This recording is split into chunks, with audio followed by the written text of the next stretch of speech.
I found the photograph at an estate sale in Tombstone, Arizona. It was a Saturday in April, one of those perfect desert spring days when the sky is impossibly blue and the air smells of creosote and sage. The estate sale was being held in a Victorian house on Allen Street, clearing out the possessions of a local historian who had spent 40 years collecting materials about Arizona Territory history. Most buyers were interested in the furniture and mining memorabilia, but I was drawn to a box of old photographs, and one in particular caught my attention. A formal studio portrait showing 5 men in late 19th century attire. The photograph showed 5 men posed in a studio setting with a painted backdrop. 3 men were seated in front, while 2 stood behind them, and each resting a hand on the shoulders of the men seated below. A classic portrait composition. All 5 wore similar attire, typical of the time: 3-piece suits with waistcoats, pocket watches, and bowler hats, giving them a refined yet rugged Western appearance. Their postures were upright and composed, exuding quiet confidence and camaraderie.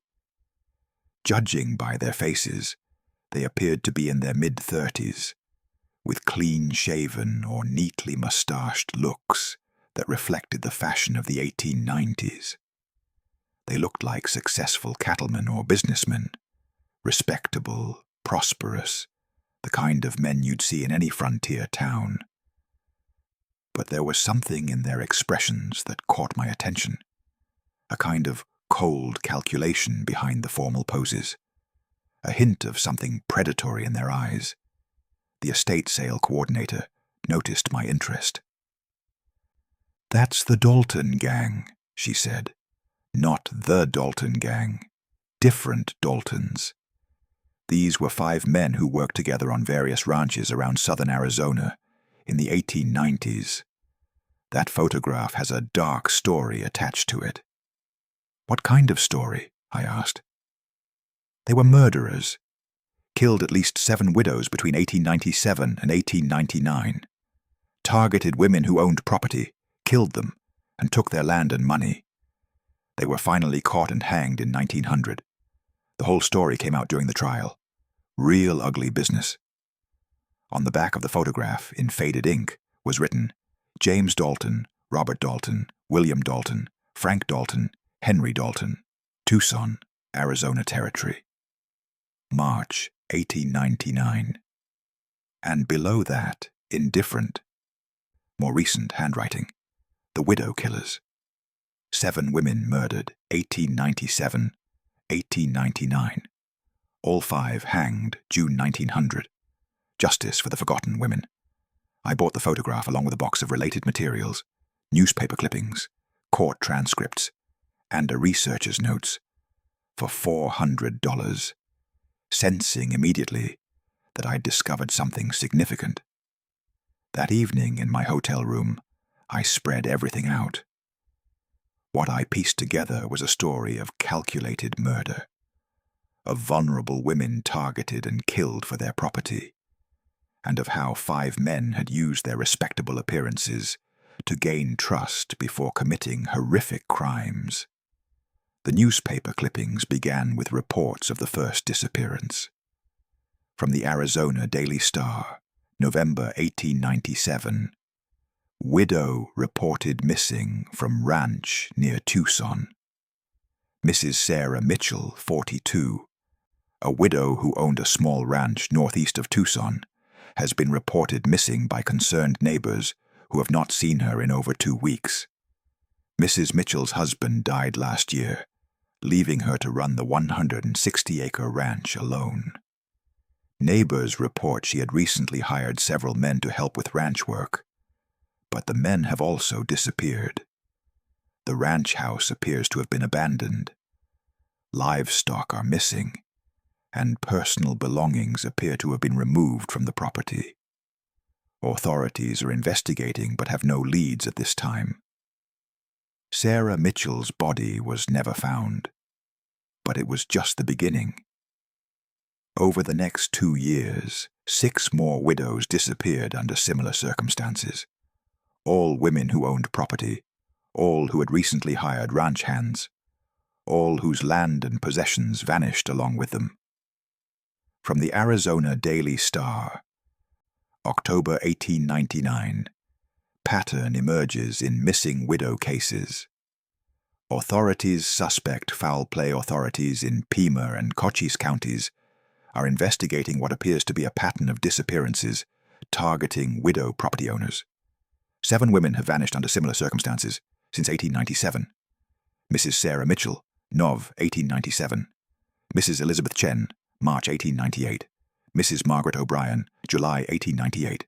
Mrs. Ruth Morrison, November 1898. Mrs. Catherine Walsh, March 1899. Mrs. Ann Murphy, June 1899.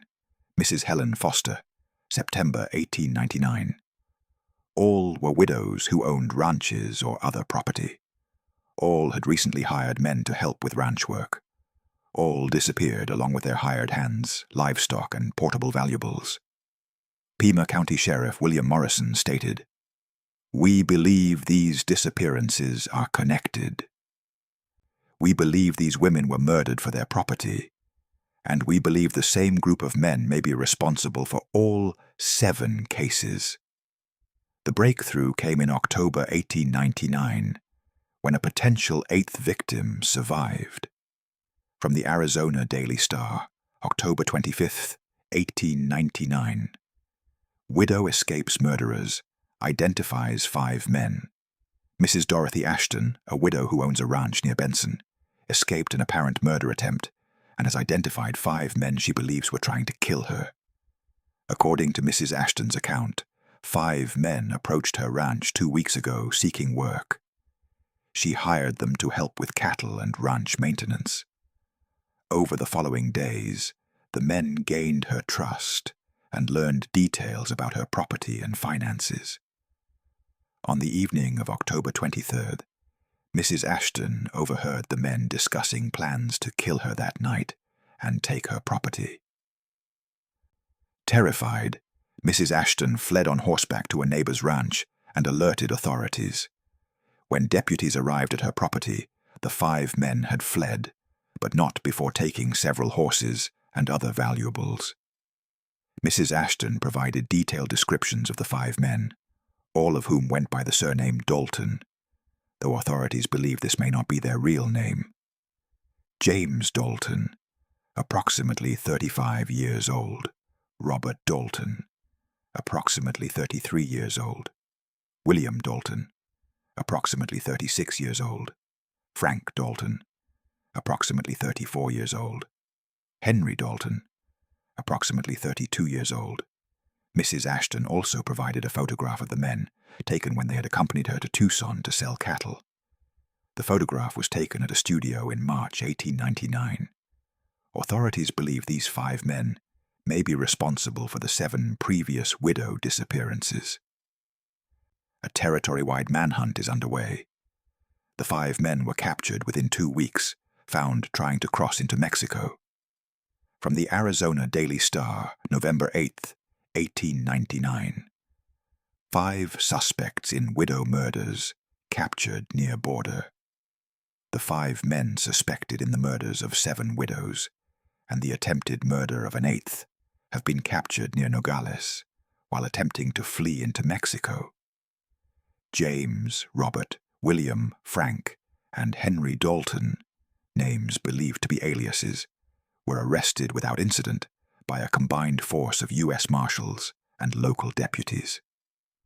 Upon searching the men and their camp, authorities discovered substantial cash and gold, property deeds bearing the names of several missing widows, personal items belonging to the missing women, detailed notes about various widows and their property holdings. The men have been transported to Tucson to face charges. All 5 have refused to speak to authorities without legal counsel. I found the detailed investigation report, which painted a picture of calculated, methodical murder. From the investigation report, November 1899. Investigation into the widow murders, 1897, 1899. Based on evidence recovered from the suspect's camp, testimony from Dorothy Ashton, and investigation of the various crime scenes, we have reconstructed the methods used by the 5 men who called themselves the Dalton Gang. Method of operation: target selection. The men would identify widows who owned valuable property, ranches, land, livestock, and who lived relatively isolated from neighbors. They specifically targeted women who had lost their husbands recently and who were struggling to manage property alone. Gaining trust. The 5 men would approach the widow claiming to be ranch hands seeking honest work. They presented themselves as respectable, hard-working men.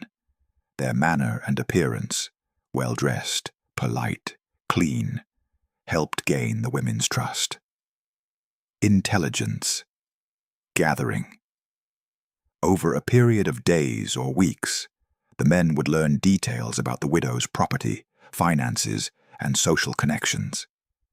They would determine whether the woman had close family who might investigate if she disappeared, and they would learn where she kept valuables and important documents. Isolation. The men would gradually isolate the widow, discouraging her from maintaining contact with neighbors or townspeople, often under the guise of protecting her from those who might take advantage of a woman alone. Murder. Once they had all necessary information and had positioned themselves to take possession of the property, the men would kill the widow. Methods varied, but typically involved strangulation or blunt force trauma to avoid gunshot sounds that might alert neighbors.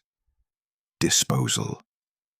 The bodies were buried in remote locations, often on the widow's own property, in places that had been recently disturbed for ranch work. The men were careful to make the burials look like ordinary earthworks. Property theft. The men would forge documents showing transfer of property to one of their names, take all portable valuables, sell off livestock, and then move on to the next target. Evidence suggests this pattern was followed in all 7 murders. Sarah Mitchell, November 1897. Body never recovered, but blood evidence found in her ranch house. Property deed found in suspect's possession, forged to show transfer to James Dalton. Elizabeth Chen, March 1898. Partial remains discovered during investigation in a cattle pit on her former property. She had been strangled. Property had been sold using forged documents. Margaret O'Brien, July 1898. Body recovered during investigation from a shallow grave on her ranch. Skull fractures consistent with being beaten to death. Her life savings of $800 was found in the suspect's possession. Ruth Morrison, November 1898. Body recovered from an abandoned mine shaft. Strangled. Her property deed, forged to show transfer to Robert Dalton, was found among suspect's belongings. Catherine Walsh, March 1899. Remains found buried on her property. Cause of death, strangulation. Personal jewelry found in suspect's possession. Anne Murphy, June 1899. Body recovered from a remote location on her ranch. Blunt force trauma to the head. Property documents forged in the name of William Dalton. Helen Foster, September 1899. Most recent victim. Body found during investigation, buried in her own barn. Strangled. Property sale documents prepared but not yet filed. The 5 men operated as a coordinated group. They would approach potential victims together, work together to gain trust and gather intelligence, and assist each other in the murders and subsequent theft. They shared the profits from each crime. Based on the timeline and locations, we estimate the men killed approximately 1 widow every 3 to 4 months over a 2-year period, moving between different counties to avoid detection. The crimes only came to light when Dorothy Ashton overheard their plans and escaped. Had she not done so, it is likely the pattern would have continued. I found testimony from Dorothy Ashton, whose survival and courage had finally stopped the killers. From the testimony of Dorothy Ashton, November 1899. I am a widow. My husband died 14 months ago, leaving me with a 200-acre ranch that I did not know how to manage alone. I needed help, but I was wary of hiring strangers. When the 5 Dalton men approached me seeking work, they seemed respectable and trustworthy. They were well-dressed, polite, and spoke knowledgeably about ranching. They offered to work for fair wages and seemed genuinely interested in honest employment. I hired them. For 2 weeks, they worked diligently. They repaired fences, tended cattle, helped with various maintenance tasks. They were courteous to me, never inappropriate or threatening. I began to trust them. But I noticed they were very interested in my financial situation. They asked questions about the ranch's value, about whether I had family nearby, about my plans for the property. At the time, I thought they were simply making conversation. On the evening of October 23rd, I was in my room when I heard the men talking in the bunkhouse. My window was open, and their voices carried. I heard them discussing me, discussing when and how they would kill me. They spoke about it casually, as if they were planning ordinary ranch work. James said they should take care of it that night. Robert mentioned that my property would bring a good price. William said they should strangle me, as gunshots might alert my nearest neighbor. Frank talked about where they would bury my body. Henry discussed the forged documents they would use to claim my property. I was paralyzed with terror. These men I had trusted, who had eaten at my table and worked on my land, were planning to murder me. I knew I had to escape immediately. I crept out of my house, quietly saddled my fastest horse, and rode to my nearest neighbor's ranch, a distance of nearly 5 miles. I rode through the darkness, terrified that the men would discover my absence and pursue me. My neighbors summoned the sheriff immediately. By the time deputies reached my ranch, the 5 men had fled, taking several of my horses and other valuables, but they left behind enough evidence, including documents with other women's names, to connect them to the other widow disappearances. I am haunted by how close I came to being murdered. I am haunted by the thought of the 7 women who did not escape, who trusted these men as I did, and paid for that trust with their lives.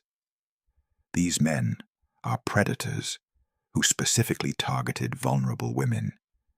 They presented themselves as respectable, trustworthy ranch hands, but they were murderers who killed for property and money. I hope my testimony helps bring them to justice and honors the memory of the women who were not as fortunate as I was. The trial began in January 1900. All 5 men were charged with 7 counts of murder and 1 count of attempted murder. From the Arizona Daily Star, January 15th, 1900.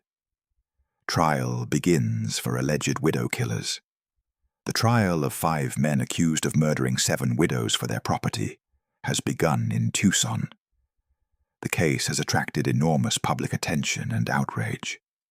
The defendants, who used the aliases James, Robert, William, Frank, and Henry Dalton, their real names remain unknown, as they have refused to provide any identifying information, face 7 counts of murder and 1 count of attempted murder. Prosecutor Thomas Wilson stated in his opening arguments, "These 5 men are predators who specifically targeted the most vulnerable members of our society, women who had lost their husbands and were struggling to survive alone on the frontier. They used their respectable appearance to gain these women's trust. Then they murdered them in cold blood to steal their property. The defense attorneys have argued that the evidence is circumstantial and that the men are innocent of the charges. However, testimony from Dorothy Ashton, combined with physical evidence recovered from the suspects and the discovery of the victims' bodies, has presented a compelling case against them. From the trial transcript, testimony of Dr. James Patterson, medical examiner. Prosecutor: Dr. Patterson, you examined the remains of the 7 victims. Can you describe your findings? Dr. Patterson: I examined the remains of all 7 women. In cases where the bodies were well preserved enough to determine cause of death, I found evidence of violent homicide. Elizabeth Chen, strangled, hyoid bone fractured, consistent with manual strangulation. Margaret O'Brien, beaten to death, multiple skull fractures, broken bones consistent with severe beating. Ruth Morrison, strangled, similar injuries to Mrs. Chen. Catherine Walsh, strangled, clear evidence of manual strangulation. Anne Murphy, blunt force trauma to the head, skull fractures indicating she was struck multiple times with a heavy object. Helen Foster, strangled, most recent victim, body relatively well preserved, clear evidence of homicidal strangulation. Sarah Mitchell, body too decomposed to determine specific cause of death, but circumstances suggest homicide. Prosecutor: based on your examination, these women were murdered. Dr. Patterson: without question, these were not accidents or natural deaths. These women were killed deliberately and violently. From the trial transcript, testimony of James Dalton, defendant. Prosecutor: Mr. Dalton, did you and your 4 companions kill Sarah Mitchell, Elizabeth Chen, Margaret O'Brien, Ruth Morrison, Catherine Walsh, Anne Murphy, and Helen Foster? James Dalton: I invoke my right to remain silent. Prosecutor: did you target widows specifically because they were vulnerable and unlikely to be protected? James Dalton: I invoke my right to remain silent. Prosecutor: did you gain these women's trust by presenting yourselves as respectable ranch hands, then murder them once you had learned about their property and finances? James Dalton: I invoke my right to remain silent. Similar exchanges with the other 4 defendants, all invoking their right to remain silent. The verdict came in February 1900. From the Arizona Daily Star, February 10th, 1900. All 5 defendants found guilty of murder. Sentenced to death by hanging. The 5 men accused of murdering 7 widows for their property have been found guilty on all counts and sentenced to death by hanging. The jury deliberated for less than 4 hours before returning guilty verdicts on all 7 murder charges and the 1 attempted murder charge. In announcing the sentences, Judge Robert Morrison stated, "You 5 men are among the most cold-blooded killers this territory has ever seen. You specifically targeted vulnerable women, widows struggling to survive alone. You used your respectable appearance to gain their trust. Then you murdered them for their property. You showed no mercy to your victims, and you deserve no mercy from this court." All 5 defendants showed no emotion as the sentences were announced. They were returned to the territorial prison to await execution. Dorothy Ashton, whose escape and testimony were crucial to the conviction, issued a statement. "Justice has been done for Sarah, Elizabeth, Margaret, Ruth, Catherine, Anne, and Helen. These 7 women deserved better than to be murdered by men they trusted. I hope their families find some peace in knowing their killers will face the ultimate punishment." The executions were carried out in June 1900. From the Arizona Daily Star, June 15th, 1900. 5 widow killers hanged. The 5 men convicted of murdering 7 widows were hanged this morning at the Territorial Prison in Yuma. James, Robert, William, Frank, and Henry Dalton, names believed to be aliases, were executed in succession between 6 and 7 a.m. All 5 went to the gallows without making final statements or revealing their true identities. Sheriff William Morrison, who supervised the executions, stated, "Justice has been served for the 7 women these men murdered. They preyed on vulnerable widows, gaining their trust before killing them for property and money. Their execution closes a dark chapter in Arizona Territory history. The bodies will be buried in unmarked graves at the prison cemetery." I found one more document that completed the picture, a letter written by a niece of one of the victims, written in 1945. From a letter by Sarah Mitchell Chen, niece of Elizabeth Chen, dated 1945. "I am writing to document what happened to my aunt, Elizabeth Chen, and to the 6 other women murdered by the men who called themselves the Dalton Gang. My aunt was a widow. Her husband died in 1897, leaving her with a small ranch and very little money. She was struggling to survive, struggling to keep the property that represented everything she and her husband had worked for. When 5 men approached her offering to work for fair wages, she was relieved. She needed help, and these men seemed respectable and trustworthy. She wrote to me in March 1898, shortly after hiring them. She said they were hard-working and polite, that she felt fortunate to have found such reliable help. That was the last letter I received from her. 2 months later, I learned she had disappeared. Authorities said she had likely abandoned her property and moved away.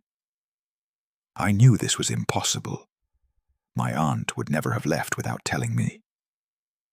But as a Chinese woman in Arizona Territory, her disappearance was not investigated seriously. It was not until the 5 men were finally caught in 1899 that the truth emerged. My aunt had been murdered, strangled and buried on her own property, killed by the men she had trusted, the men she had fed and paid and treated with kindness. The photograph taken of those 5 men in Tucson in March 1899. I have seen it. They look so respectable in their fine suits and bowler hats. They look like successful businessmen or ranchers. Nothing in their appearance suggests they are murderers. That was precisely their method. They looked respectable. They acted respectably. They gained women's trust. Then they killed them. My Aunt Elizabeth was 43 years old when she was murdered. Sarah Mitchell was 42. Margaret O'Brien was 39. Ruth Morrison was 48. Catherine Walsh was 36. Anne Murphy was 41. Helen Foster was 37. All 7 women were widows. All 7 were property owners. All 7 were vulnerable in ways that made them targets for these predators. And all 7 might still be alive if our society had better protected vulnerable women, if authorities had taken the early disappearances more seriously, if someone had noticed the pattern sooner. I write this to honor these 7 women and to ensure their stories are not forgotten. They were murdered by men who saw them as nothing more than opportunities for theft. But they were real women with real lives, and they deserved better than the deaths they received. May their memories be honored, and may their stories serve as a reminder that predators often wear respectable faces. Sarah Mitchell Chen, 1945. I spent months researching the case further, tracking down descendants of the victims, examining records of similar crimes against vulnerable women in the frontier West, and documenting how the case had been largely forgotten by history despite its significance. What emerged was a clear picture of how 5 men had systematically targeted and murdered vulnerable women, using their respectable appearance to gain trust before committing their crimes, and how these crimes reflected broader patterns of violence against women in frontier society, where widows were particularly vulnerable and their disappearances often went uninvestigated. I wrote a comprehensive account of the case, examining not just what happened, but what it revealed about gender, vulnerability, and violence in the American West. The book was titled The Widow Killers, Serial Murder and the Vulnerability of Women in 1890s Arizona Territory. The photograph from March 1899 appeared on the cover. Looking at it now, knowing the full story, it became a chilling image.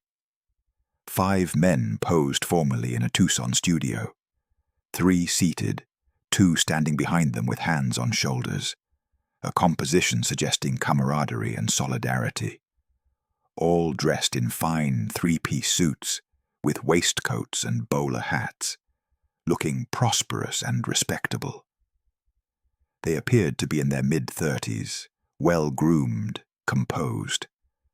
They looked like successful cattlemen or businessmen, exactly the kind of men a struggling widow would trust to help with ranch work.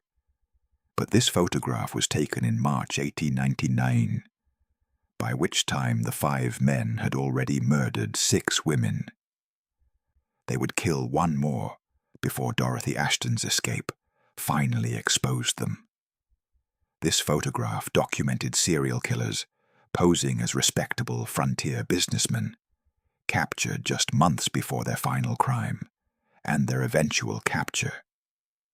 I received many letters in response to the book, some from historians studying violence in the American West, others from descendants of the victims. But one letter moved me most deeply. It was from the great-great-granddaughter of Ruth Morrison. Dear Dr. Morrison, thank you for researching and telling the story of my great-great-grandmother, Ruth Morrison, and the 6 other women murdered by the Dalton gang. Ruth was 48 years old when she was killed. She had been widowed for less than a year. She was struggling to maintain the ranch she and her husband had built together, trying to survive alone in a society that offered little support for widows. When 5 men approached her offering help, she was grateful. She trusted them, and they murdered her for her property. The photograph you feature in your book, showing the 5 killers looking so respectable and trustworthy, is particularly chilling now that I understand what it represents. These men used their appearance to deceive their victims. They looked like honest ranch hands, but they were predators who specifically targeted vulnerable women. Thank you for honoring Ruth and the other 6 victims, Sarah Mitchell, Elizabeth Chen, Margaret O'Brien, Catherine Walsh, Anne Murphy, and Helen Foster. Thank you for ensuring their stories are remembered. Sincerely, Rebecca Morrison Taylor. The photograph now hangs in my study, a powerful reminder of how predators can hide behind respectable appearances, how vulnerable populations suffer when society fails to protect them, and how evil can wear the disguise of propriety and trustworthiness. I look at that photograph often. 5 men posed in a Tucson studio in March 1899. They look respectable, prosperous, and trustworthy. They look like men you could rely on, men you could safely hire to work on your ranch. But they were serial killers who had already murdered 6 women and would kill 1 more before being caught. They specifically targeted widows, women who were vulnerable, isolated, and unlikely to be protected by society. They used their respectable appearance to gain trust. Then they murdered the women they had promised to help. The photograph was taken in March 1899. By then, Sarah Mitchell, Elizabeth Chen, Margaret O'Brien, Ruth Morrison, and Catherine Walsh were already dead. Anne Murphy would die in June. Helen Foster would die in September. Dorothy Ashton would escape in October, finally exposing the killers and bringing their murder spree to an end. May Sarah Mitchell, Elizabeth Chen, Margaret O'Brien, Ruth Morrison, Catherine Walsh, Anne Murphy, and Helen Foster rest in peace. May they be remembered not just as victims, but as women who deserved protection and justice. And may the 5 men who murdered them be remembered by history as what they truly were: predators who used respectable appearances to target and kill vulnerable women. The photograph looked harmless, until the town spoke about what they did after dark, targeting widows, gaining their trust, then murdering them for their property. A studio portrait of 5 serial killers who looked like respectable cowboys, but were actually predators who killed 7 women over 2 years. That's the terrible truth preserved in this photograph from March 1899. The photograph looked harmless, until the town spoke about what they did after dark,